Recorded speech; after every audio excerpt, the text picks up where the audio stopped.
Hola hermanos, ¿qué tal? Buenas tardes. Estamos continuando con esta serie de meditaciones que le hemos llamado Los atributos de Dios nos dan seguridad. Este es la segunda meditación que vamos.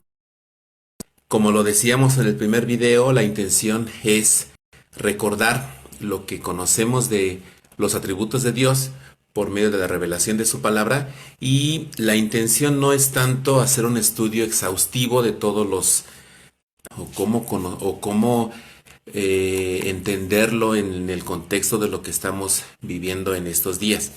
Bueno, dijimos que los atributos de Dios son las cualidades que definen a Dios, las cualidades que distinguen a Dios de otro ser en el universo. Y dijimos también que los atributos de Dios no son reversibles, que no podemos decir Dios es amor y el amor es Dios, porque la Biblia no enseña eso. Bueno, el primer atributo con el que vamos a empezar es el atributo del amor. A todos, creyentes y no creyentes, nos gusta escuchar y decir que Dios es amor. Eso es verdad porque eso es lo que enseña la Biblia. Sin embargo, a veces nos quedamos en un concepto muy pequeño de lo que implica esta afirmación o este atributo del amor de Dios. Bueno, sin duda este es uno de los atributos más conocidos de Dios. Se predica, se canta sobre el amor de Dios y eso es bueno, pero es importante ir un poco más allá y tratar de entender lo que significa esa afirmación, que Dios es amor. Bueno, es interesante notar que en la Biblia se nos describe a Dios directamente por medio de tres afirmaciones. La primera, Dios es espíritu. Podemos irnos ahí al Evangelio de Juan.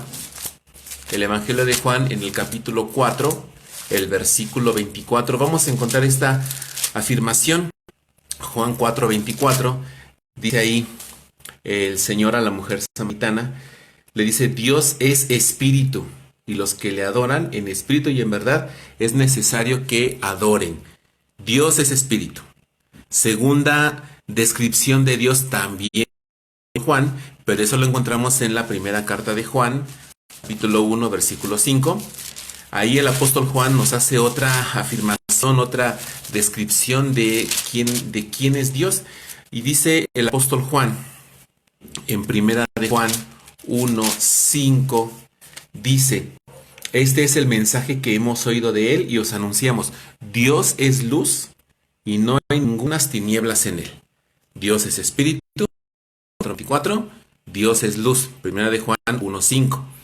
Y la tercera descripción de Dios, también dada por el mismo apóstol Juan y en el mismo libro de la primera carta, en primera de Juan 4:8, que lo conocemos incluso algunos desde nuestra niñez, dice primera de Juan 4:8, el que no ama no ha conocido a Dios porque Dios es amor.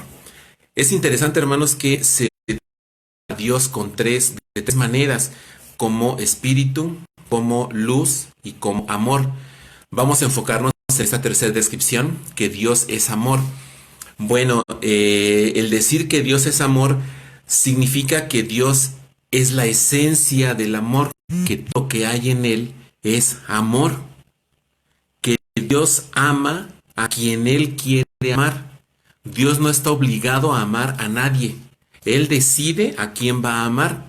Y eso se revela en la Biblia. Ahora, cuando el apóstol Juan habla de que Dios es amor, está utilizando un término ágape, que conocemos que en la Biblia se utiliza para describir el amor de Dios, o el amor que proviene de Dios. Y ágape podemos traducirlo de una manera pues fácil de entender, como decir que ágape es darse a sí mismo en favor de otro.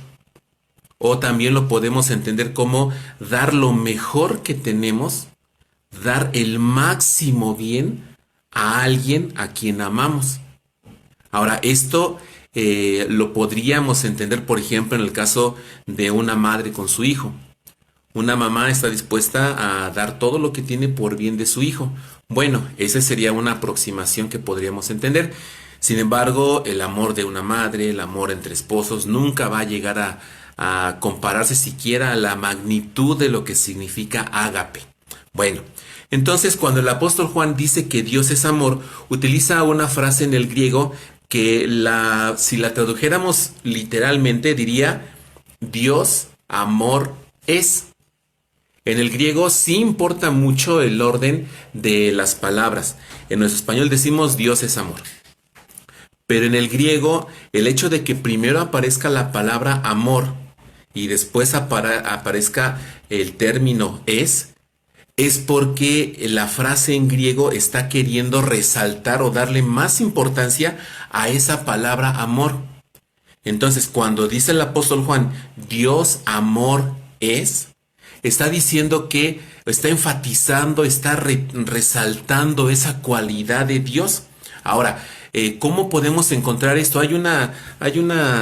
Pues es risible, hay una aparente contradicción o un argumento muy simple de los que critican la unidad de la Biblia, de los ateos, que dicen que el Dios del Antiguo Testamento es un Dios celoso, un Dios iracundo, un Dios que destruye pueblos, y el Dios del Nuevo Testamento es un Dios amoroso que salva a la humanidad.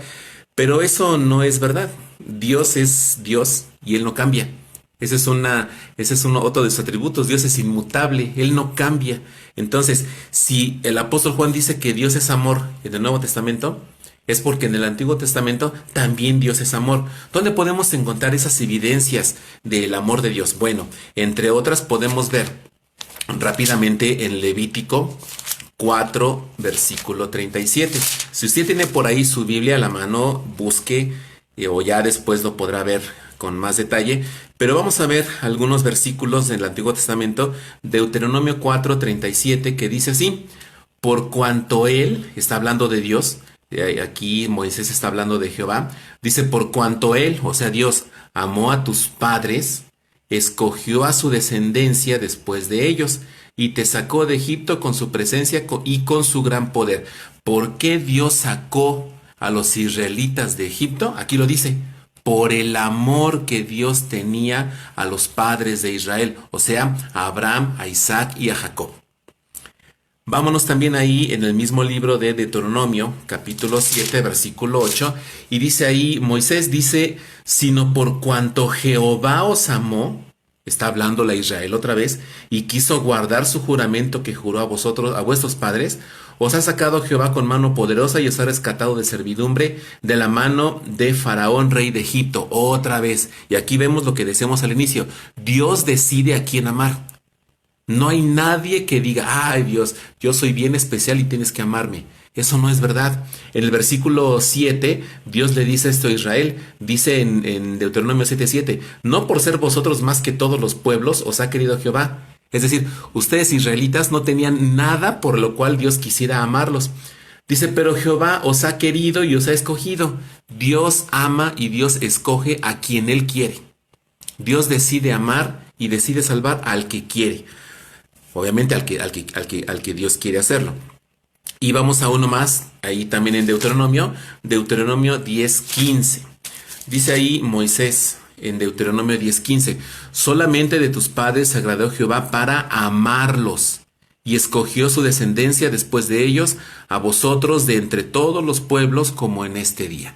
Entonces, otra vez, Jehová decidió amar a Israel entre todos los pueblos de la tierra. En el Nuevo Testamento, bueno, pues tenemos la referencia de 1 de Juan 4:8 que dice el apóstol Juan que Dios es amor, pero ahí mismo en ese capítulo Juan lo vuelve a repetir. Si usted ve ahí en 1 de Juan 4:16, vamos a encontrar la misma frase y palabra por palabra aparece igual, tanto en el capítulo, en el versículo 8 como en el versículo 16. Y dice el apóstol Juan en 1 de Juan 4:16, dice, y nosotros hemos conocido y creído el amor que Dios tiene para con nosotros. Es algo similar con Israel. Dios es amor. Y en griego son las mismas palabras. Dios, amor es. Y el que permanece en amor, permanece en Dios y Dios en él. Entonces, esta palabra o esta frase Dios amor está dando realce a la frase. Vemos entonces que el amor de Dios es el mismo en el Antiguo Testamento y en el Nuevo Testamento. Ahora, ¿cómo nos afecta en nuestra actualidad el atributo del amor de Dios? Pues en primer lugar, salvándonos. Todos conocemos Juan 3:16, porque de tal manera amó Dios al mundo, ahí está la causa, el amor de Dios, que dio a su Hijo. La consecuencia del amor que tiene a Dios, cómo puede Dios manifestar o darle a sus seres amados, a la humanidad perdida, el máximo bienestar, salvándonos. Por eso la manifestación de lo mejor que nos podía dar Dios era su propio Hijo. Por eso dice el apóstol Juan que dio a su Hijo para que todo que en él crea no se pierda, mas tenga vida eterna. Entonces ahí vemos una manifestación del amor de Dios. En 1 de Juan 4, 9 y 10 dice también ahí el apóstol Juan, en esto mismo se mostró el amor de Dios para con nosotros. ¿Quiénes son nosotros? La iglesia, los que ya somos salvos. En que Dios envió a su Hijo unigénito al mundo para que vivamos por él. En eso consiste el amor, no en que nosotros hayamos amado a Dios. ¿Sí lo ve? No en que usted y yo hayamos dicho, ay sí Dios, yo quiero amarte, porque eso no pasó así, sino que Él nos amó a nosotros. Nosotros no teníamos nada por lo cual Dios quisiera fijarse a vernos y salvarnos. Pero dice el apóstol Juan que Dios decidió amarnos. Y al amarnos, dice ahí en el versículo 10, envió a su Hijo en propiciación por nuestros pecados. Entonces, y por eso dice el apóstol Juan, amados, si Dios nos ha amado así, debemos también nosotros amarnos unos a otros. Si usted solamente ama a los que le aman, dice Jesús, ¿se acuerdan? Es como cualquier hipócrita. Si usted solo ama a los que le aman a usted, a los que con los que se lleva bien, a los que le dan cosas, a los que le profesan cariño, simpatía, pues usted no tiene ningún atributo, no tiene ningún mérito. Solo si usted ama a sus hermanos en la medida que Jesús lo ama a usted y a mí, entonces usted sí está reflejando una parte de ese amor de Dios. Por eso una evidencia de un cristiano verdadero es amar a sus hermanos. Ya no tanto amar al mundo pecador, no, sino amar a sus hermanos. Por eso lo remarca el apóstol Juan. Ahora, el amor de Dios es eterno. El amor de Dios no pasa. No es como nosotros que llegamos a decir, ay, pues es que ya se acabó el amor. Uy, no, pues es que al principio del noviazgo todo es felicidad, pero un día se va a acabar el amor. O como alguien dice por ahí, es que este hermano está viviendo su primer amor, pero se le va a terminar y va a dejar de hacer eso. Hermanos, esa es una blasfemia, esa es una mentira, porque el amor de Dios es eterno. Y dice ahí en Apocalipsis 1:5, ve ahí rápidamente en su Biblia, Apocalipsis 1:5, dice ahí Juan, y de Jesucristo, el testigo fiel, el primogénito de los muertos y el soberano de los reyes de la tierra, al que nos amó y nos lavó de nuestros pecados con su sangre. Es interesante que en el texto griego no está escrito en pasado. Esta frase, al que nos amó, se debería traducir más en presente, al que nos ama. En algunas traducciones ya más apegadas al texto griego, se traduce al que nos ama. Entonces el apóstol Juan está diciendo al que nos ama, y como nos ama, por eso nos lavó. Vea usted, hermano, que el amor con el que Dios lo salvó a usted es el mismo amor con el que Dios lo sigue amando. Eso significa que no hay nada que usted pueda hacer que haga que el amor de Dios por usted disminuya. Es triste escuchar cristianos que dicen, pues es que yo creo que Dios ya no me ama porque yo he vivido así, he pecado de esta manera, he hecho muchas cosas malas, yo creo que Dios ya no me quiere, Dios ya me abandonó. Hermano, si usted dice eso, debe entender que eso es un pecado, porque el amor de Dios no cambia. ¿Y por qué el amor de Dios no cambia? Porque porque Dios es inmutable. Entonces, no hay nada por más pecaminoso que usted pueda hacer que lo aleje del amor de Dios. Ahora, esto es importante. Esto no significa que entonces voy a hacer lo que se me ocurra porque al fin Dios me va a seguir amando. No, porque si nosotros hacemos eso, significa que realmente nunca somos salvos. Ahora, el amor de Dios entonces, hermanos, si lo entendemos de esta manera, nos asegura que siempre vamos a estar bajo la protección y el cuidado de Dios en medio de las dificultades. Y eso es precisamente lo que el apóstol Pablo enseña a los romanos. Si vemos ahí en Romanos 8, 35 al 39, vamos a encontrar que el apóstol Pablo precisamente estaba enseñando esto a la iglesia de Roma. Dice ahí el apóstol Pablo en el Romanos 8, 35 al 39. ¿Quién nos separará del amor de Cristo? ¿Tribulación o angustia o persecución o hambre o desnudez o peligro o espada? Esta es una pregunta que no necesita respuesta porque la respuesta es obvia. Nada. ¿Quién nos separará del amor de Cristo? Nada. ¿Tribulación? No. ¿Angustia? Tampoco. ¿Persecución? Tampoco. ¿Hambre? Menos. ¿Desnudez? Tampoco. ¿Peligro? No. ¿Espada? No. ¿COVID? No. Nada nos va a separar del amor de Cristo. Y sigue diciendo el apóstol Pablo, como está escrito, por causa de ti somos muertos todo el tiempo, somos contados como ovejas de matadero. Antes, en todas estas cosas, somos más que vencedores por medio de aquel que nos amó.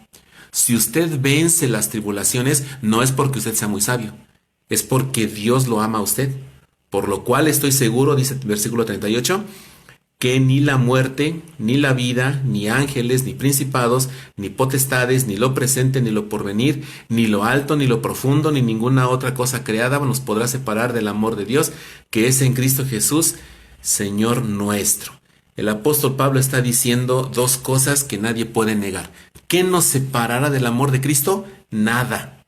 Por eso termina el apóstol Pablo diciendo, estoy seguro que ni los ángeles, ni los demonios, ni el mismo Satanás, ni lo que viene ahorita, ni la pandemia que estamos viviendo, ni lo que se puede extender toda esta pandemia, todas las enfermedades, nada de esto nos puede separar del amor de Dios. Porque dice el apóstol Juan en Apocalipsis 1:5, Él nos ama. El amor de Dios es permanente. Ahora, en consecuencia, nosotros debemos amar a Dios y dejar de amar lo que antes amábamos. Dice ahí el apóstol Juan en Primera de Juan 2:15, un texto que también deberíamos tenerlo bien claro y yo creo que hasta de memoria. Dice el apóstol Juan en Primera de Juan 2:15 y 16, no améis al mundo ni las cosas que están en el mundo. Si alguno ama al mundo, el amor del Padre no está en él. Porque todo lo que hay en el mundo, los deseos de la carne, los deseos de los ojos y la vanagloria de la vida, no proviene del Padre, sino del mundo. Si usted ama a Dios, tiene que detestar el pecado que hay en el mundo. Si usted ama a Dios, deje de amar los pecados, los placeres, los deseos de la vista, los deseos del orgullo, los deseos que ensalza la humanidad. Usted debe detestarlos. Porque eso dice el apóstol Juan, eso no viene del Padre, eso viene del mundo.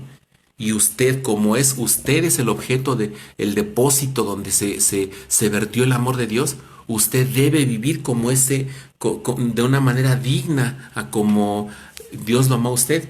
Entonces, hermanos, ¿qué podría separarnos del amor de Dios? Nada. ¿Qué debemos hacer entonces? ¿Pecar? No. Tenemos que obedecer. Dice el apóstol Juan finalmente en 1 de Juan 5:3, pues este es el amor a Dios, que guardemos sus mandamientos, y sus mandamientos no son gravosos. Si observa, el apóstol Juan nos da dos vertientes del amor.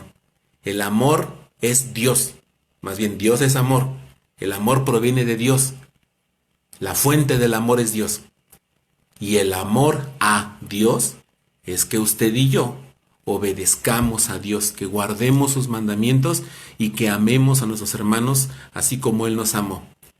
En estos tiempos de coronavirus hay muchas personas que dicen, y pues ¿dónde está ese Dios amoroso? ¿Por qué si Dios ama a la gente, por qué no quita esta enfermedad? ¿Por qué no sana a los enfermos? Porque ese no es un propósito de Dios. El propósito de Dios es siempre buscar su gloria. Y una respuesta bíblica correcta a esa pregunta de por qué, si Dios es amor, ¿por qué permite tanto sufrimiento? Pues porque Dios detesta el pecado.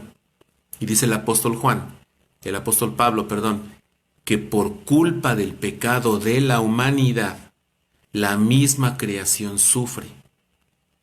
O sea que no es voluntad de Dios que viniera el coronavirus. No estaba profetizado el coronavirus en la Biblia, porque eso también es algo que se debe aclarar. El coronavirus no es el cumplimiento de una profecía escatológica, no lo es. Es una de tantas señales que podemos ver, pero en la Biblia nunca se habló de una pandemia de coronavirus. Eso sería digno de otro tema de estudio. Pero si Dios permitió esta pandemia de coronavirus, es porque es una consecuencia del pecado de la humanidad, como todas las otras enfermedades. Entonces, si usted quiere sentirse cuidado, amado por Dios, siéntase así, porque Dios lo amó tanto a usted que dio su vida en una cruz. Si usted o yo nos enfermamos de esta enfermedad y llegamos a morir, nos iremos con aquel que de tanto amor que tenía, derramó hasta la última gota de sangre. Así que como dice el apóstol Pablo, la muerte para un hijo de Dios debería ser un signo de victoria. Y como dice Romanos, si vivimos, pues vamos a vivir para Él porque Él nos amó. Y si morimos, vamos a morir por Él porque Él nos amó. Así que sea que usted viva o que usted muera, el amor de Dios va a estar siempre con usted. Entonces, el atributo de Dios que se llama amor nos debe dar seguridad, paz y alegría en medio de esta pandemia. Así que, hermanos, amigos, meditemos en esto y que de verdad la palabra de Dios sea una realidad en nuestras vidas. Que aprendamos a amar a Dios como Él nos amó, pero que también manifestemos ese amor de Dios amando a nuestros hermanos, preocupándonos por ellos, ayudándolos, dando lo mejor que tengamos para ellos. Entonces, hermanos, les invito a que pues continuemos con estas meditaciones y este atributo del amor nos debe dar seguridad, así como todos los demás atributos de nuestro Señor. Que el Señor les bendiga.